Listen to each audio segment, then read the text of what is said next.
وي مولین صاحبان چې دي بیانونه وګد کوي او منځونه وګد کوي نو خپل تاسو سوچو کوي کوم مرګري چې زما خبر اوري کا کورونو کې یو کوڅو کې ولاړ د چې رجمی ورس یو مولا سے بیان شروع کی نو خلق چې کله مسلې ختم شي دغه وخت کې را روان یو را منډي وي نو مولا صاحب مجبور دی چې هغه تمخه تسوک ناس نه دی او ته شو دیوالونو ته د جمعات دروازو کړکو پکو ته لګې دی نو چې کله خلک راډیر شي نو مجبور دی چې خپل موضوع لګوګده کې او د خلکو ته واوري د جمعې په ورځ باندې مسلمانان ورته کوشش کوي چې وختي جمعات ته راشي لکه حدیث شریف دی څوک چې اول کې راغی لکه هغه چې اول وخت کې راغی اک زر یو لک کسان ولی نه خو چې اول وخت کې رال د جمعې په ورځ باندې هغه ته یو وخت د ذبح عمره لکه یو وخت چې څوک ذبح کې او د الله په لار کې تقسیم کې دومره اجر ملاوي به په دویم وخت کې چې څوک رال د جمعې مونستا هغه د پاره لکه غوا غوي میخه چې د الله جل شانه په لار کې قرباني کی په دریم وخت کې هغه څوک چې جمعات ته جمعې په ورځ راغله لکه هغه چې ګډه وزه قرباني کی پس الورم کې لکه څوک چې یو چرګ د الله جل شانه په لار کې قرباني کی او په پنځم لمبر چې ټول ورسته څوک راغله لکه یو انډه چې د الله جل شانه په لار کې ورکی نو د وخ ثواب ته ګور او د انډه ثواب ته ګور زمارونو وختي راځي زما محترم ورونو د عاشوري د محرم الحرام ورځ شپې شروع شوې دي او دام ډېرې مبارک شپې ورځې دي خو یاره په دې شپو ورځو کې به عبادت په څه طریقه کوو او په دې کې به خوشحالي او خفګان په څه طریقه باندې کوو په دې کې به عملونه په کومه طریقه باندې کوو نو دا رسول الله صلی الله علیه وسلم په دې شپو ورځو کې هغوی ژوند کړی دی رسول الله صلی الله علیه وسلم باندې په خپل ژوند کې د عاشوري د شپې ورځ ډېرې راغلي دي هغوی چې په خپل ژوند مبارکه کې کومه طریقه کړې ده کوم عمل کړی دی د څه حکم کړی اب راټینګو ابوبکر صدیق عمر عثمان علی رضی الله تعالی عنهم دوی باندې په ژوند کې ډېرې د عاشوري شپې ورځې راغلي دي د محرم الحرام میاشت په دوی باندې راغلي هغوی پکې څه کړي دي نو د هغوی طریقه به یادو په هغې باندې به عمل کوو اوس که ځان نه موږ د عاشوري په ورځو کې د محرم الحرام په شپو ورځو کې د ځان نه عبادتونه کوو د ځان نه رواجونه کوو او د ځان نه داسې اعمال راوباسو چې په هغې باندې په قرون اولا کې څه دلیل نشته دی نو دې ته بدعت وایي او رسول الله صلی الله علیه وسلم فرمایي وکل بدعت ضلاله هر یو بدعت چې په دین کې نوې کار د ثواب په نیت باندې راوځي دا گمراهي ده وکل ضلاله فی النار او هر یو گمراهي او هر گمراه سړی دا به جهنم اور ته داخليږي نو الله دې موږ تاسو د بدعتونو نه وساتي د رواجونو هم دې الله جل شانه وساتي زمارونو الله جل شانه قرآن عظیم شان کې فرمایي لقد كان لكم في رسول الله اسوه حسنه بیشک استاسه د پاره د رسول الله صلی الله علیه وسلم په ژوند کې یو خسته نمونه او اخلاق پراته دي که تاسو چرته اخلاق یادوي د رسول الله صلی الله علیه وسلم نه یاد کړئ دغه ژوندۍ مطالعه کړئ که تاسو چرته معاملات یادوي د خپل رسول نه یاد کړئ ځکه هغه په ژوند کې معاملات خرید او فروخت دا کړي دي که تاسو د جهاد طریقې یادوي د رسول الله صلی الله علیه وسلم نه یاد کړئ که تاسو د تبلیغ طریقه یادوي د رسول الله صلی الله علیه وسلم نه یاد کړئ که تاسو استادی یادوي علم یادوي نو دا د رسول الله صلی الله علیه وسلم طریقو ته وګورئ هغه استادی وکړئ هغه خلکو ته ښودنه وکړئ هغه علم یاد کړئ که تاسو سفر یادوي د رسول الله صلی الله علیه وسلم سفر مطالعه کوي دا غیر سفر جون دا غنه یاد کوي که تاسو کورنۍ ازدواجی زندگی د بیانو سره د مور پلار سره د خپلوانو سره د ګاونډیانو سره د مرګرو سره طریقه یادوي د ژوند تیرولو دا د رسول الله صلی الله علیه وسلم نه یاد کوي الله جل شانو فرمایي لقد کان لکم فی رسول الله اسوه حسنه پر رسول الله سلام کې او رسول الله سلام په کلوړو کې داغه په ژوند کې استاسو د پاره یو خسته نمونه پراته را رسول الله سلام نه هر څه یاد کړي بل ذکر الله جل شانو فرمایي سچ تاسو ته رسول الله صلی الله علیه وسلم راوړي دي رسول الله سلام چې سکړي دي وما تاکم الرسول فخذوه رسول الله سلام چې تاسو د پاره کوم دین راولې دي کومي طریقې راولې دي هغه کله کې ونی سي پاغي باندې عمل وکړي او د سنه چې منکړي دا غینه منشي سچ رسول الله سلام ندی کړي د سنه منکړي استي دا غینه منشي هغه مکوي نو تاسو به کامیاب شئ اوس که رسول الله سلام سن دي کړي او سنه منع کړي دا او مو تاغه کارونه کو چې رسول الله سلام دا غینه منع کړي دا نو پدې باندې موت د رسول الله سلام عاشقان نه جوړیږي پدې باندې د رسول الله صلی الله علیه وسلم امتیان صحیح امتیان صالح او نیک امتیان دا نه جوړیږي ترغه پوری چې د رسول الله صلی الله علیه وسلم په کوم عمل کړي پاغي عملونه کو چې کوم کارونه رسول الله سلام کړي او حکم امت ته کړي هغه ونکو او د سنه چې منع کړي دا غینه منع نشو تش په خلمانه منګه پورا مسلمانان او د رسول الله صلی الله علیه وسلم عاشقان دا نه جوړي زمارونو په دې محرم الحرام کې کوم میاشت شروع ده تا د اسلامی کال اولنې میاشت ده یعنی کوم حساب کتاب چې د سپوږمۍ سره تعلق ساتي اکثر اسلامی حکمونه اسلامی احکام د الله جل شانه د سپوږمۍ سره تړلي ځکه انګریزي کال له دا عیسائی کالونه دی او د يهودو خپل شمار دی او د ایرانیانو خپل شمار دی دې ته په شریعت کې اعتبار نشتا اعتبار په شریعت کې دغه سپوږمۍ میاشتو ته دی ځکه دا یو واضح دلیل باندې راخیږي سپوږمۍ چې راوخیږي ټول مخلوق ګوري نو الله جل شانه احکام د دقه سره تړلې ده حج حکم دا سپوږمۍ سره تړلې ده د قرنګ د روزي حکم دا سپوږمۍ سره تړلې ده د اختر خبره دا د سپوږمۍ سره تړلې ده نو سپوږمۍ د اچانم نه پټیږي نو الله جل شانه حکمونه د دقه سره وتړل عملونه د دقه سره وتړل د زنانو کوم حساب کتاب چې دا د حمل دی او دا د بیماری دی دا د سده دا د طلاق دی دا د عدت دی دا ټول الله جل شانه دغه د سپوږمۍ د میاشتې سره تړلي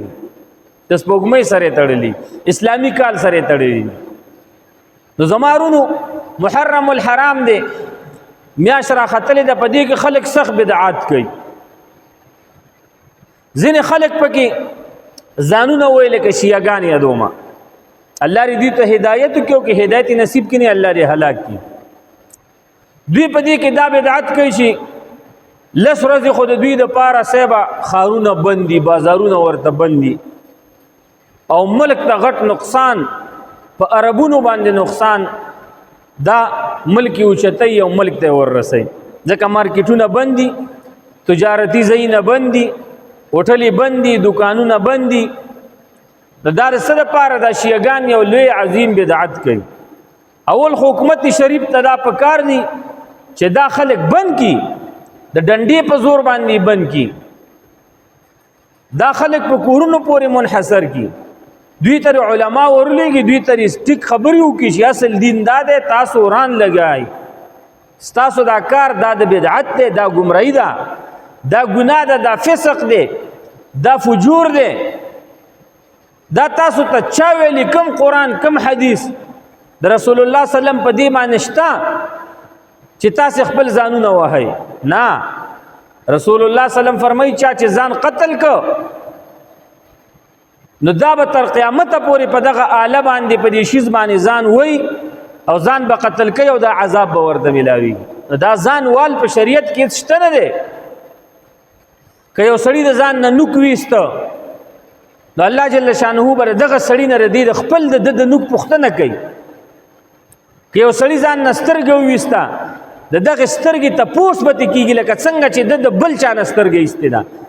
دا غي چې څومره ګناه ده دغه عمره ګناه ده ستاد خپل ځان د چې ځان نه سترګې ویستله ځان نه دی غوږ کټ کو څنګه چې دی د بل چا نه غوږ کټ کړی دی همدغه عمره ګناه به تا ته په دې خپل غوږ سره میلاویږي چې غوږ دې ځان نه غوڅ کړی خپل ځان نه کټ کړله ځان دې زخمی کو د دغه زخم تپوس به چې تا قصدن عمدن ځان زخمی کو د دې تپوس به ستانه داسې کیږي لکه تا چې بل څوک زخمی کړی دی د دې حساب کتاب به ورکې داسې دنه الله ناراضه دی لکه بل څوک چې زخمی کړی نو شیعګانو ته تاسو د خپل ځانونه وهئ الله بس تاسو نه دې تپوس کوي که دومره نارانی نو داسې دیو کی فلسطین ته لاړ شي مسلمانانو باندې ظلم شروع دی اسرائیلو پسې دی ورشي چې ځان زخمی کې راځه چې اسرائیلی زخمی کی چې ځان نه وباسي راځه د غزې د بچاو د پاره د هغه ماشومانو د حفاظت د پاره دغه وګو او تګو د حفاظت د پاره راځه ځان زخمی کړي اسرائیلو په مقابله کې راځه د بیت المقدس د اسلام د اول قبله د غي د حفاظت د پاره راځه ځان زخمی کا ته په خپل کور کې ناس دي بازارونه بند کی او ځان په سری چړې او چاکوان او بلیډونه راغستي او ځان وې الکته یو دلیل پیش کا د قران نه پیش کا د حدیث نه پیش کا د صحابه یو عمل په پیش کا مونږ به در سره ومنو مونږ به ځانونه وو مونږ خپل خلکو ته حکم وکړو چاله کرازي بس کمیسونه وباسي ځانونه وهي په دې کې خوري غټ اجر او ثواب دي دوی ځانونه پڅوي په دې باندې وای چې په دې ورځ د عاشوري په ورځ باندې د کربلا واقعه په خشوي او د اسلام مشهور واقعه ده چې حسین رضی الله تعالی عنہ دغه بچي او دغه نسی او د رسول الله صلی الله علیه وسلم د خاندان او یا دوا خلک دوی شهیدان شوی په کربلا کې یقینا چې ډیر لوی ظلم ور سره شوی یقینا چې ډیر لوی ګستاخی دغه خلکو نه شوی و چې رسول الله صلی الله علیه وسلم نسی او دغه کړوسی د شهیدان کړي دا ډیر غټ ظلم شوی دی دا کړي یزید حکومت او قدار چا حکومتو نو مونږم دا یو اهل سنت چې یزید با دغه خلکو نه قصاص غسته وي چاچی حسین رضی الله تعالی عنہ شهید کړي دغه بچی شهیدان کړي د رسول الله سلام کورنۍ دغه نسی شهیدان کړي د یزید برا پاسېدلې وي د دې خلکو نه به بدل غسته وي د دوی نه به قصاص غسته وي څوک چې په دې کې ملوث هغه به ځوړن کړي وي پانسی کړي وي سرونه به دیواله وي دا خو مونږ هم یو خو دوی شیعاګان ځانونه په دی وای چې پاغي ورځو کې د رسول الله سلام د کورنۍ نه وینه وتی وا نو مونږ هم د ځان نه وینه وباسو چې راغوي سره مشابهت راشي دا غوي نه چې وینه وتی وا غوي ځانونه خپل والی استاد نه تاسو کو هغه خپل په چړو چاکوانو باندې په تور باندې ځانونه والی نه حسین رضی الله تعالی عنہ باندې خو د شمر او د ابن زیاد دا غوی لخر راغلی او دوی باندې گزارونه کړی حسین رضی الله تعالی عنہ خو د حق د پاره جنگیدل او حسین رضی الله تعالی عنہ خو د اسلامی نظام د پاره جنگیدل او حسین رضی الله تعالی عنہ خو د اخلاق د پاره جنگیدل او د عزت د پاره جنگیدل او بل په گزار کړي دا شهید شوی دی او زخمی شوی دی د حسین رضی الله تعالی عنہ بچی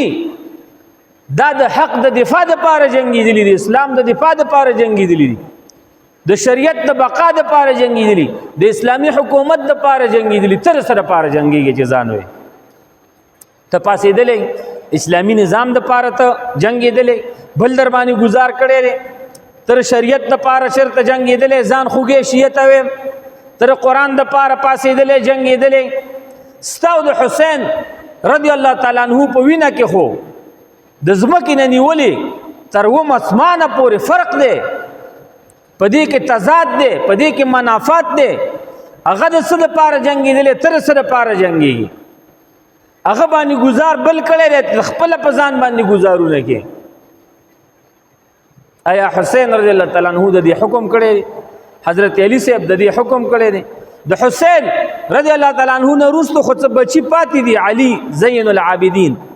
دا ماشوم دا بچ پاتې شوی آیا هغه په دې شپورزو کې ځان والے دی جواب براته راکې نه دی والے داغه نسو داغه کړوسو هغه ځانونه په دې شپورزو کې والي دي نه دی والي هغوی تور رایستی دا د کفر خلاف هغوی تور رایستی دا د جهاد کړی دی د باطل خلاف جنگېدلی دي د کفر د شرک د ظلم د بربریت خلاف هغوی جنگېدلی دي او تاسو کړي دي 20 منه روټۍ په کور کې وخوري اشونه او سپونه داري ځان ته پاخه کړي نو حسین رضی الله تعالی عنہ دغه قرآنې خو په دې شپو ورځو کې تګي و تګي ته پکې شربتونه اسکي ته پکې بوتل اسکي ته پکې پیپسین اسکي ته پکې مزیدار د لیمبانو شربتونه وکي او دا پکې اسکي هغوی خو په دې ورځو کې تګي و تګي او ته دارې ته خړوبې دا ته اوبه ډېرې دي هغوی په دې ورځو کې وږي او روټۍ ورته نه میلاوېدله مخالف لښکرو پې روټۍ اوبه بندې کړې وې ته خو 20 منه روټۍ وخورې ته چرګان خورې ته ګډورې خورې ته اشونه خورې نو آیا د ستاو داغه په معرکه کې او دا ستاو داغه په دې عمل کې د ځمکې او د اسمان عمره فرق نه دی ته خو مخالف لګې هغه د تندې نه مري ته د تندې نه چوي هغه د ولګې نه مړ کېږي هغوی ته د ولګې نه ډز کې مري نو فرق ډېر غټ فرق دی د شیعګانو ته وایم چې دا کار ستاسو دا باطل دی حکومت وقت دی د دوی مقابله وکړي دوی دې په کورونو باندې کښېنئ چې راووځي بازار ستا دپاره ولې بند کړم څه چل شوی دی دا د کومه تر ثواب کار کې کور کې کښېنه که ځان وی کور کې ووه او ملکه بیا دومره نراني که نه د دې بلیډونو باندې دوی ځان وی او معمولي دا بدن یې زخمي کېږي هسې یو کرله پرې راشي نو بیا خو ځان پسې سمې ټوپکې تمانچې راواخلئ او په دې ورځ باندې حسین رضی الله تعالی عنہ زخمی شوی دی خو ورسره شهید شوی هم دی وفات شوی دی د دنیا نه رحلت کړی دی د هغه بچي شهیدان شوي دي د دنیا نه رحلت کړی دی د هغه نسي شهیدان شوي د هغه کورنۍ د دنیا نه رحلت کړی دی نو راځه که نه تم ځان داسې وو چې د دنیا نه کوچینګ وکړي ته خو ځان معمولي زخمي کړي اوبه د پریمانه څکلي روټۍ د پریمانه خوړلې ده او ځان معمولي زخمي کړي امبولینس درته ولاړ دی ډاکټر درته ولاړ دی ټول حکومت درته ولاړ دی او څه کې ځان وامه نه ځان ملکه په دې ورځ باندې زه بیا به مومنو ځان ملکه حسین رضی الله عنه سره ستا مشابهت نه راځي ځکه هغه شهید شوی دی او ته ژوندی پاتې کېږي ته روغ ولاړې سالم ولاړې برابر ولاړې نو دا بدعت دی ښه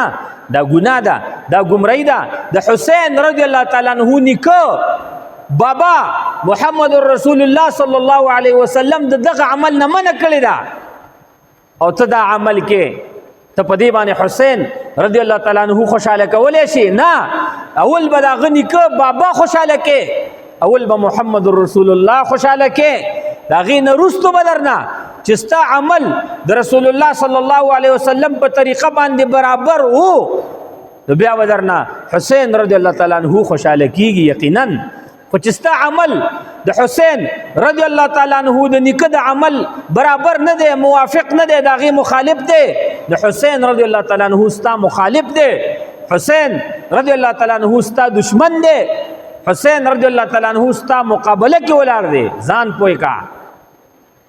حسین رضی الله تعالی عنہ ایمان په چا راوړی او جواب به راکوئ په رسول الله صلی الله علیه وسلم باندې نو حسین رضی الله تعالی عنہ مجبور و هغه د دې خبرې نه مجبور و چې خپل کړه دا به د محمد رسول الله صلی الله علیه وسلم د عمل په شان برابرولې که چېرته حسین رضی الله تعالی عنہ نعوذ بالله من ذلک د رسول الله صلی الله علیه وسلم مخالفت کړی وی نو دغه مخالفت په وجه باندې به الله جل شانه حسین رضی الله عنه راګیرولې تپوس به یې کولې ځکه د رسول الله صلی الله علیه وسلم ترونه راشه هغوی جن مطالعه که د رسول الله صلی الله علیه وسلم مخالفت یې کړی دی نو الله جل شانه د هغوی په باره کې د قرآن عظیم الشان آیتونه نازل کړي داسې آیاتونه چې تر قیامت پورې به تلاوت کېږي د قیامت نه وروسته بم د قرآن عظیم الشان تلاوتونه نه ختمېږي په دې خبره باندې ځان پوه کا په جنت کې بم قرآن عظیم الشان نه ختمېږي هلته بم قرآن عظیم الشان وي نو دا آیاتونه به په هغې وخت کې په قرآن عظیم الشان کې موجود دي د رسول الله صلی الله علیه وسلم تره دی تره ابي لهب خپل نوم یې عبدالعزا ابي لهب به ورته په دې ویو چې دا ډېر ښایسته و احسن العرب په عربو کې د ټولو نه ښایسته سړی و،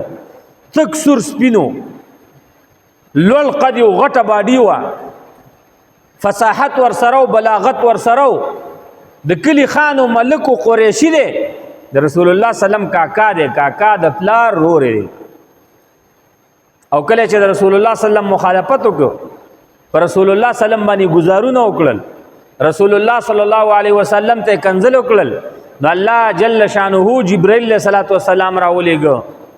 او کم آیات نازل ک، کم سورت نازل ک، سوره لهب داغي سړی په باره کې، داغه د قبح او د ذم په باره کې دا قران عظیم شان الله جل شانه نازل ک، او الله جل شانه ورته خیری وکړي. الله خو خیری نه کوي، خو الله جل شانه د رسول الله سلام زړه ته ولیدل، مسلمانانو زړونو ته ولیدل، په هغه طریقه باندې قران عظیم شان نازل ک. تبت یدا ابي لهب وتب، الله جل شانه فرمایي دا ابي لهب دا لاسونه چې د رسول الله سلام مخالفت کړي وي، پر رسول الله سلام یې گزارونه کړي، دا تبا او هلاک دي، لکه څنګه چې هلاک دي. ما اغنى عنه ماله وما كسب، الله جل شانه فرمایي د ابي لهب چې دی د جهنم اور، د جهنم اور نه وي، د مال، د اولاد، د تجارت، د پیسې، د حسن، دا به اخلاص نه کی، نه په دنیا کې د عذاب نه، د الله د عذاب نه،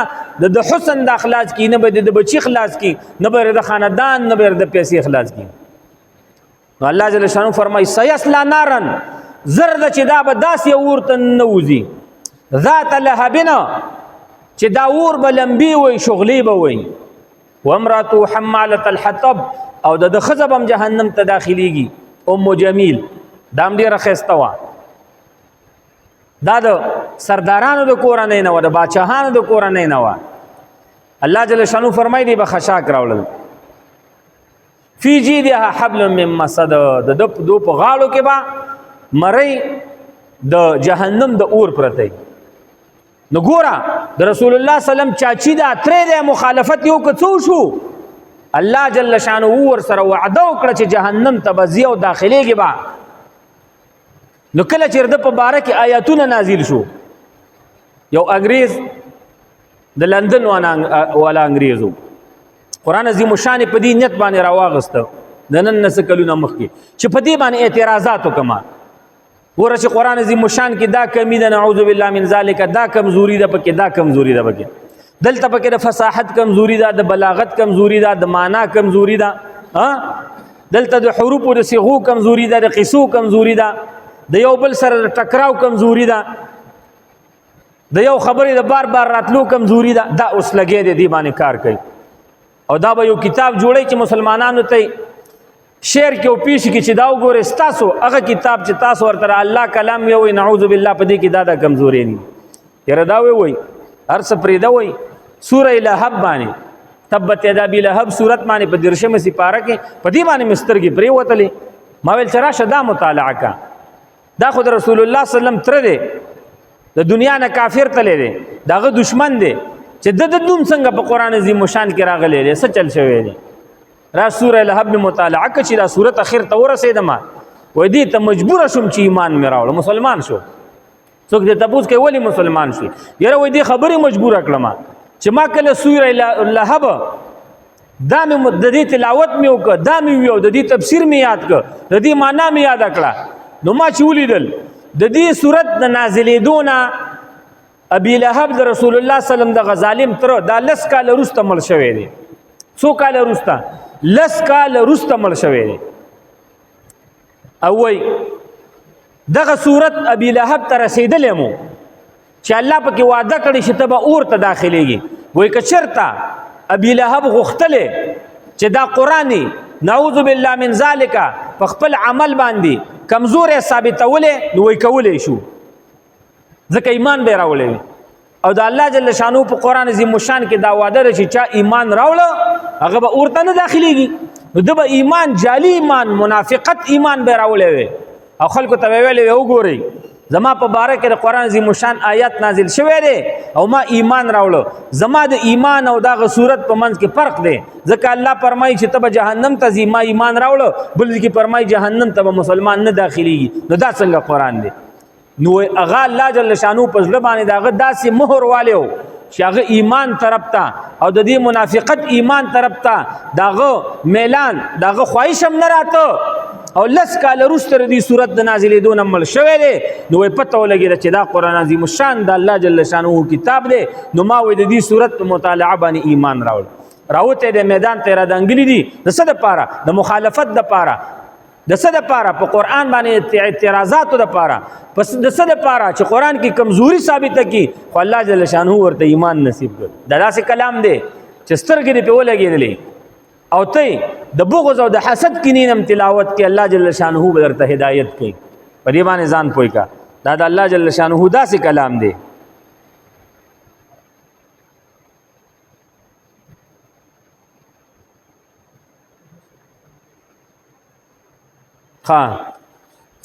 نو ما خبر ادا کوله چې حسین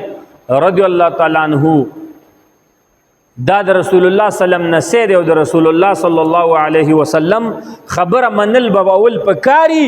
نو حسین رضی الله تعالی عنہ بستانه خوشاله کیږي د رسول الله سلام په خبرو به عمل کې داغه په دین برواني نو حضرت علی سے ببیشیا ستانه خوشاله کیږي بے زینب ستانه خوشاله کیږي بے عباس رضی الله عنه ستانه خوشاله کیږي بے عبد الله ابن عباس رضی الله تعالی عنه ستانه خوشاله کیږي بے مسلم ابن عقیل دا دستانه خوشاله کیږي بے علی ابن زید العابدین دستانه خوشاله کیږي بے امام جعفر صادق دستانه خوشاله کیږي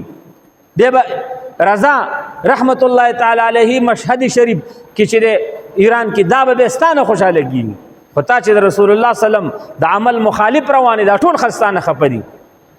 نو خبره ماده کوله چې دی وخت کې دا بدعت دي دا گمراهی ده البته وس راځي هغه عمل چې رسول الله سلام او صحابه په کې کړي دي ام درته خیم رسول الله صلی الله علیه وسلم فرمایي چې د عاشوري د ورځې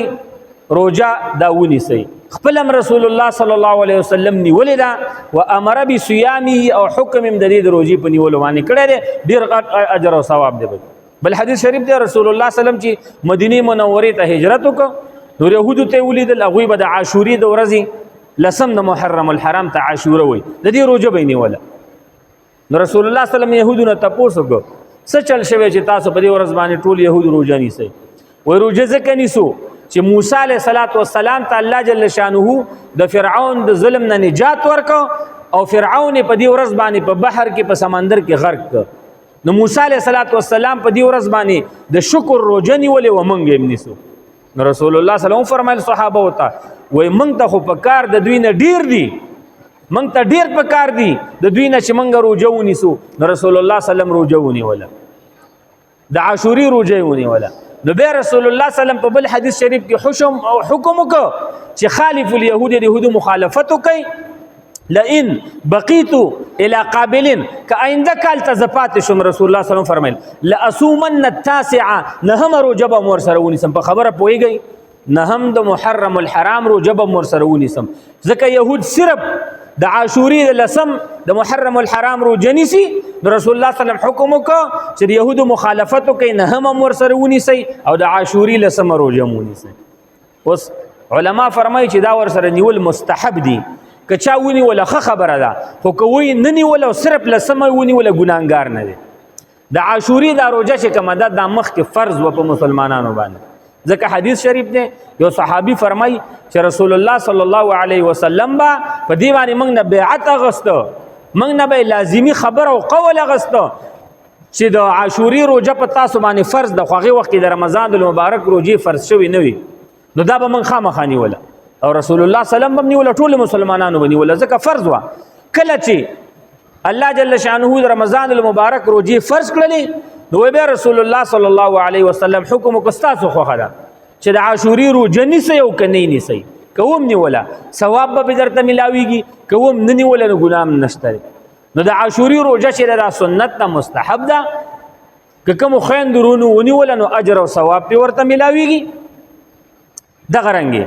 کچا په دې شپورزو کې عبادت وک الله جل شانه به ورته عام شپورزو غوندي د عبادت اجر ورکي کچا په کې صدقه وکړه الله جل شانه به ورته عام شپو د صدقې غوندي اجر او ثواب ورکي اوس بل بدعت پکې داده زمونږ استاد خو خزیم کوي زمونږ استاد خو خويندې مندیم کوي کم دي څوک پکې چوری پخای چوری پکې پخای چوری الکه دا کم ودا پکې بیبیانو پخ کړي و دا تاسو ته چا ویلي څوک پکې شربتونه ورکي الکه دا تاسو ته چا ویلي دي څوک پکې صدقو ته زور ورکي نه نه نه نه د صدقې د پاره د شربت د پاره دغه ورځي مختص او خاص کول د ځان نه دي خبره پوهیږي رسول الله صلی الله علیه وسلم صحابه خلفای راشدین ائمه مجتهدین دا ورځي د دې د پاره خاص کړي نه دي رسول الله صلی الله علیه وسلم نه په صحابه عمل کړي دي نه په ائمه مجتهدین کړي نه په صالحانو ځکه د رسول الله صلی الله علیه وسلم نه په قول فعل نشته دا حکم نه کړي چې عاشوري په ورځو کې تاسو صدقې ورکې او خیراتونه ورکې نه که چا صدقه وکړل او خاص دی ورځ پورې نه غني ګر شي دی ورځ کې پکې ثواب ډیر دی پروانه کې صدقې پکې کوه کنه د عاشوري ورځ دی ولی نه د محرم الحرام اول او دویم ورځ دی ولی نه خو خاص کوي چې دی ورځو کې ثواب ډیر دی په نور ورځو کې نستا دا حدیث طرف لال شه رسول الله صلی الله علیه وسلم فرمای وې د جمعې د ورځې روزه او د جمعې د ورځې د شپې عبادت دا خاص کوي ما کدا چا د ځان نه اوس مثلا یو سړی د خزره د نور ورځو روزه نه نیسي او صرف د جمعې نیسي د دې لپاره چې په دې کې اجر او ثواب ډیر دی دای ګناه وکړه ذکر ځان نه ورځ خاص کړل د ځان نه وخت خاص کړ یا یو سړی د جمعې په نور شپو باندې عبادت نه کوي او صرف د جمعې شپه خاص کړي دا چې په دې شپه کې عبادت ځکه کوم چې اجر ثواب ډیر ملاويږي نه د ګناه کار وکړو ځکه د رسول الله صلی الله علیه وسلم حکم په دې کې نشته بلکې حدیث پکې راغلی دی چې تاسو د جمعې ورځ د جمعې شپه د عبادت او د روزې د پاره خاص کوئ ما رسول الله صلی الله علیه وسلم روزې ته د جمعې په باره کې ډیر فضایل بیان کړي دي چې جمعې د ورځې دا فضیلت ته دا فضیلت ته دا فضیلت ته بس کم فضیلتونه چې رسول الله صلی الله علیه وسلم بیان کړي دي دا کافی دي پوره دي کنه تاسو ته ویم او پوره دي کنه نو اوس د ځان نه جمعې ته یو نوې فضیلت ورکول دا ثواب کار دی که د ګناه کار دی تاسو ته ویم د ګناه کار دی ځکه کم فضیلت چې روزې ته الله او رسول الله صلی الله علیه وسلم نه ورکړي د جمعې ورځې ته او د ځان نه ورکړي دا ګناه ده دا بدعت ده دا ګمراهي ده زمارونو کم فضیلت چې رسول الله صلی الله علیه وسلم روزې ته او دغه جمعې ته ورکړي دا کافی دی کم فضیلت چې رسول الله صلی الله علیه وسلم عاشوري ته ورکړي د عاشوري د محرم الحرام لسمه ورځ ته الکو دا کافی دی کنه بس دی کنه اوس چې ځان نه د عاشوري ورځ کې څوک عملونه راوباسي څوک پکې کارونه راوباسي او وای چې دا په دې ورځ باندې ثواب ډیر لري اجر ډیر دی د دې عمل ثواب پکې ډیر دی دا ګناه ده دا ګمراهي ده ځکه رسول الله صلی الله علیه وسلم چې کوم فضیلت ورکړي د دې نه مخکې مزه که مخکې لاړې دا بدعت ده دا ګمراهي ده البته روزه شته او اجر او ثواب چې دی دا درته ډیر ملاويږي په دې کې ډیر خلک دا وایي یزید باندې شیعاګان لعنتونه لیږي و لعنت دی په یزید باندې او لعنت په صحابه باندې لعنتونه لیږي الله دې موږ تاسو دغه خلکو نه خلاص کړي ځکه سوچ کوا چې رسول الله صلی الله علیه وسلم باندې ته ایمان لري او ته چې داغه مرګري بیکار او تاسو ته ویم یو سړی چې داغه مرګري بیکار نو خدای نه خواسته دا خبره خو ډیره لري زی ځکه د بیکار سړی مرګري خو بیکار مونږ یو رسول الله صلی الله علیه وسلم په پیغمبرانو کې پټاپ دی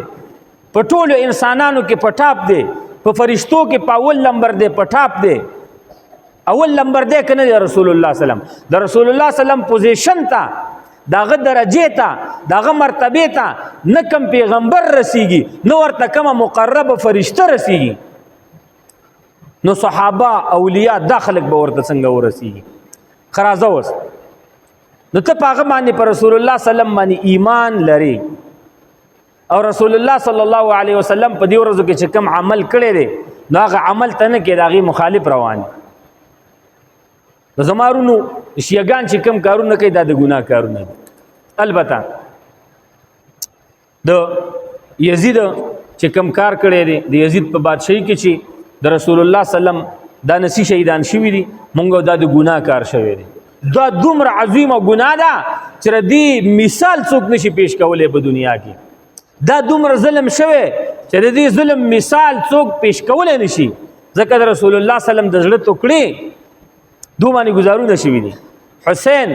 رضی الله تعالی عنہ باندې انتهایی درجه ډیر زخمونه بدن باندې ولګیدل په غشو باندې ولګیدل په تورو باندې وهلې شو په نيزو باندې غنیزبین او نازولې بدن چې رسول الله صلی الله علیه وسلم دغه شوند مبارکونه دا ښکلا اغستې چپې تې اغستې دي ښکل کړی دی د هغه د بدن نه رسول الله سلم چپې اغستې ښکل کړی دی رسول الله صلی الله علیه وسلم دا په خپل ورنونو باندې کینولې په خپل اوګه باندې کینولې دی په خپل ولو مبارکو باندې د تسورلی ور کړی دا رسول الله سلام ورته د منبر نه راکو شوی دی حسن او حسین رضی الله عنه د قرنګ رسول الله سلام خطبه ویلا هغه رامنډي والی چې رامنډي والی نه تیندکونه وخړل رسول الله سلام د منبر نه وکول شو هغه را وستل په پتونانو باندې کینول ور دوی سره چې څوک مینه کوي زما سره مینه ده او چې زما سره مینه ده الله سره مینه ده او چې دوی سره څوک بغض حسد او کینه کوي نو وای زما سره کینه ده او چې زما سره کینه ده الله جل شانه سره حسد او کینه ده وای راشه د حسین او حسن رضی الله تعالی عنہ هما سره مینه وکي محبت ور سره وکي نو د یزید په حکومت کې یقینا چې ظلم شوی دی شمر د پوج مشرو او کله چې دا پریوت حسین رضی الله تعالی عنہ نو د سر مبارک چا کټ کړي دی دا سنان ابن انس ورته وای دغه کټ کړي دی دا سر چې کله یزید ته پیش کړي شو سر مبارک د حسین رضی الله تعالی عنہ سر مبارک ورسوم ظلم شوی ډیر انتهایی درجه ظلم شوی دی الکو ظالمانو که هر خبره وا د حسین رضی الله تعالی عنہ سره بمنلې وې د چا خاطره د رسول الله صلی الله علیه وسلم د خاطره دغه خاطره بمنلې چې کله ورته سر راوړ یزید خپه شو یزید په جړا شو یزید افسوس وکړ وې تاسو ظلم کړي تاسو زیته کړي حسین رضی الله تعالی عنہ ته مخ ور کړي وې د رسول الله سلام نسوت او کړه وسوت مخ ور کړي وې یزید مخالفت وکړ خو یو ظلم ته دا شوی نه دا کوم خلکو چې حسین رضی الله تعالی عنہ سر مبارک دروړي دي داخل به پانسی کړي وي دی به ځلن کړي وي دینه به د قرنګي سرونه والے وي د فوج مشر نه به سر والے کم فوج چې په دې کې ساغسته ده هغه ټول به په جیل کې اچولې وي یو یو په لمبر باندې رئیستله او سرونه به تی والے نو دات ظلم شوی خو یاد ساتئ یزید سره د دې دومره ظلم چې دی چې د حکومت کې شوی دی کافر نه دی کافر ورته نه شوی دی ځکه حجاج ابن یوسف 2.5 زره صحابه کرام شهیدان کړیو څو 2.5 زره تا د صحابه په وخت کې یو سړی پیدا شو حجاج ابن یوسف او ډیر ظالم انتهایی درجه ظالم یره درته ویم چې د په لکونو مسلمانان قتل کړي دي ظالم او د بصری د خار والی او مشر او بنو امیه مروان ابن عبد الملک ابن مروان دی ورته مکمل اتھارټي ورکړي او اجازه ورته ورکړي نو دا د الله ظالم او داسې ظالم چې څوک په پلار باندې روان او د به خوښ شو چې دا کوګ روان دي دا به مواجب کڅوک به روټي ته ناستو نو لې به ورانه در تبه مخالف وشه تکړه دا به مواجب کچا به د بنو امیه نوم اسی واغس په بد باندې دا به مواجب نو محترمو دا ډیر ظالم د 2.5 زره صحابه شهیدان کړي خود تم کافر منګ نشو ویلي ځکه په ګناي کبیره باندې زمونږ استادو عقیده او مذهب داده چې په لوی ګناه په غټه ګناه باندې څوک کافر کیږي نو قتل دا غټه ګناه ده نو په یزید منګه په دې باندې کافر کول نه شو البته ګناګار دی الله به تپوس کوي رسول الله صلی الله علیه وسلم خپي صحابه به خپي چې ستا په بادشاہي کې دا ظلم شوی دی تا بر دې مخنی ولې وې دا خلکو نه به قصاص اغستې وي بدله بری ته اغستې وي د رسول الله صلی الله علیه وسلم د نسو خبره به منلې وي د رسول الله صلی الله علیه وسلم د نسو حفاظت به کړې وي البته دا ظلم ته شوی دی خو محترمو کافر نه دی دا کم بدعات چې په دې عاشوره کې کیږي محترمو د دینه ځان وساتئ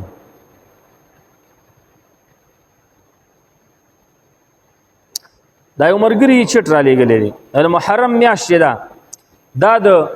حسین رضی الله تعالی عنہ د شهادت د وجنه عزتمند ده او کنه د مخکنه عزتمند و نه نه نه د حسین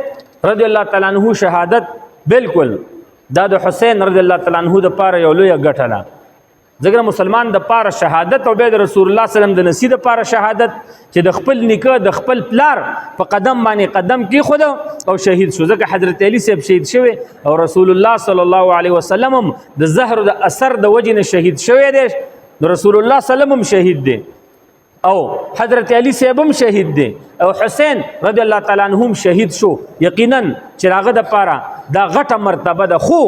عزت دی میشت در مخ کې نه ملاو شوی د کزینو حدیثو کې شته چې محرم الحرام د عاشوري د ورځ چې ده په دې باندې ځینې واقعیات شوي دي ځکه په دې باندې آدم علیه السلام پیدا شوی جنت ته داخل شوی جنت ته راکو شوی عیسی علیه السلام اسمان ته ختلې دی په دې ورځ باندې يهودو ظلم نه بچ شوی د یوسف علیه السلام چې دی دا د جیل نه راایستلې شوی دی یوسف علیه السلام ته په دې ورځ باندې بادشاہي ملو شوی ده د آدم علیه السلام توبه الله جل شانه په دې ورځ باندې قبول کړی ده د قرنګي او یونس علیه السلام د کب د ګیډې نه الله جل شانه راایسته د مئی دغه د تیارونه الله جل شانه یونس علیه السلام ته حفاظت ورکړو دغه رنګ فرعون الله جل شانه په دې ورځ باندې غرق او موسی علیه السلام ته پام دې ورځ باندې بنی اسرائیل ته الله جل شانه نجات ورکړ د نوح علیه السلام کشته په دې ورځ باندې الله جل شانه د غر کېدو نه بچ کړل او جودي غر باندې الله جل شانه ودروله دا سه ډیر نور واقعات په دې ورځ باندې شوي دي په قران عظیم شان کې د دې میاشتې فضیلت شته په حدیثو کې مشتره البته دې ته فضیلت او عزت د کربلا په واقعیا باندې ملاو نه دي نمخ کې نور ته ملاو دا یو بل چا چټ را لګلې دی دا به موږ ګورم خان وې د قران او حدیث نه ثابت ده چې د انسان بدن پیریان کنټرول کوي شي کنه نو او قران عظیم شان کې یو آیات شته او دا غینه دا ثابتېږي چې پیره په انسان باندې حمله کول شي او داغه بدن ته داخلي دي يتخبطه الشيطان من المس کچا سره تفسیری دا دی وګوري يتخبطه الشيطان من المس وې دا سړی لیونه کړي او گویا چې دا سړی لیونه کړي او ګډوډ کړي د شیطان د لګیدو د وجنګین شیطان پیره ور سره لګیدلې دي بدن ته داخل شوی دی دا ګډوډ کړي دي د قران عظیم شان کې د آیات شته او د غرنګ حدیثو کې هم داشته پیره چې یقینا اوس تجربې نه ثابت ده د انسان بدن ته داخلي دي شي او د انسان په جبه باندې پیره چې خبریم کولې شي او د انسان بدن چې د کګولم شي تکلیف مور کولې شي د انسان دماغ د انسان زړه د خپل کنټرول کې راوستلې شي دا بالکل د تجربې نه ثابت خبر د مونږ تاسو بار ګورو الله جل شانه علماء ته تاسو ته یو خبر باندې عمل کولو توفیق را نصیب کی